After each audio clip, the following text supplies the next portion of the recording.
جاتا ہے. جیسے لوہے کو زنگ لگتا ہے ایسے ہی دلوں کو زنگ لگ جاتا ہے. صحابہ نے اس کے حضور یہ دل کا زنگ کیسے دور ہو؟ لوہے کو تو ہم بھٹی میں ڈالتے ہیں, زنگ دور ہو جاتا ہے, لوہا صاف ہو جاتا ہے, ہم اس دل کے لیے کیا کریں؟ فرمایا تلاوت قرآن کیا کرو, اللہ کا ذکر کیا کرو. لیکن کیسے؟ توجہ ادھر رکھیے. انسان کا دل بڑا نرم ہوتا ہے, لیکن جب ہمیں گناہ کرتے ہیں ہمارے دل پہ سیاہ دھبا لگ جاتا ہے, پھر دوسرا گناہ کرتے ہیں ایک دھبا اور لگ جاتا ہے, پھر گناہ کرتے ہیں ایک دھبا اور لگ جاتا ہے, یہاں تک کہ ہمارا دل سیاہ ہو جاتا ہے. پھر اس پر کوئی نیکی کی اچھائی کی بات اثر نہیں کرتی. اسی طرح جب ہم نیکی کرتے ہیں تو ہمارے دل پر ایک نور کا نقطہ لگتا ہے, دوسری نیکی کرتے ہیں دوسرا نقطہ لگتا ہے, لیکن اس سے پہلے ہمارا دل صاف ہو, ہم پھر گناہ کرتے ہیں, دل دوبارہ کالا ہو جاتا ہے. اب کہا کہ پھر ہم دل کو کیسے صاف کریں؟ تو پھر بزرگوں نے فرمایا کہ جب یہ دل جو زنگ آلود ہو, جب کسی اللہ والے کی نگاہ میں آتا ہے, ایک لمحے میں اس کی دل کی دنیا بدل جاتی ہے, سارا زنگ دور ہو جاتا ہے اور دل بالکل شیشے کی طرح صاف ہو جاتا ہے. ایک پیر صاحب نے اپنے بچے کو حافظ بنایا, حافظ بن گیا لیکن نماز نہیں پڑھتا.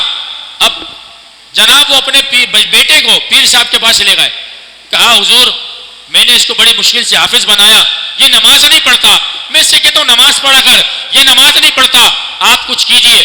پیر صاحب چٹائی پہ لیٹے ہوئے تھے, چٹائی پہ لیٹے لیٹے کہنے لگے, ہاں بیٹا تم نماز کیوں نہیں پڑھتے؟ کیا پوچھا؟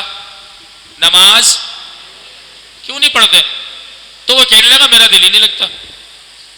بچہ بھی بڑا شریر تھا, کہہ رہا میرا دل ہی نہیں لگتا, آپ لگا دو میں نماز پڑھوں گا, آپ لگا دو میں نماز پڑھا کروں گا. پیر صاحب جو چٹائی پہ لیٹے تھے نا, جذبات میں اٹھ کے بیٹھ گئے, اس کے دل کی طرف اشارہ کیا, کہا ہن لگیا کرے گا, اب لگا کرے گا.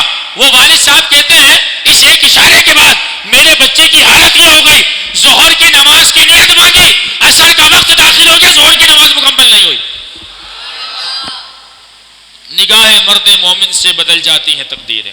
میرے دوستوں اور عزیزوں, قرآن کہتا ہے وابتغوا الیہ وسیلہ یا ایھا الذین آمنوا واتقوا اللہ وابتغوا الیہ وسیلہ, اے ایمان والو تقوی اختیار کرو اور اللہ کی طرف وسیلہ اختیار کرو. تو یہ وہی وسیلہ ہے اولیاء کرام کا کہ جن کے قرب میں بیٹھ کر ہمارے دل جاری ہوتے ہیں, جن کے قرب میں بیٹھ کر ہماری روح تازہ ہوتی ہے, جن کی تعلیمات کو سن کر ہمارا ایمان تازہ ہوتا ہے. تو میرے دوستوں, جو تمہیں دین سے قریب کرے تم اس کے قریب ہو جاؤ, جو تمہیں دین سے دور کرے تم بھی اس سے دوری اختیار کرو. اللہ رب العالمین سے دعا ہے کہ ہمیں غوث اعظم اور تمام اولیاء کرام کی سچی اور پکی محبت نصیب فرمائے. اسی محبت میں جینا, اسی محبت کے ساتھ مرنا اور اسی محبت کے ساتھ قبر میں جانا نصیب فرمائے. تمام احباب تشریف کیے, انشاءاللہ ختم قادریہ شریف پڑھا جائے گا, اس کے بعد جو ہے وہ دیگر محفل کا جو سلسلہ چلے گا. اللہ تعالیٰ سے دعا ہے کہ ہمیں عمل کی توفیق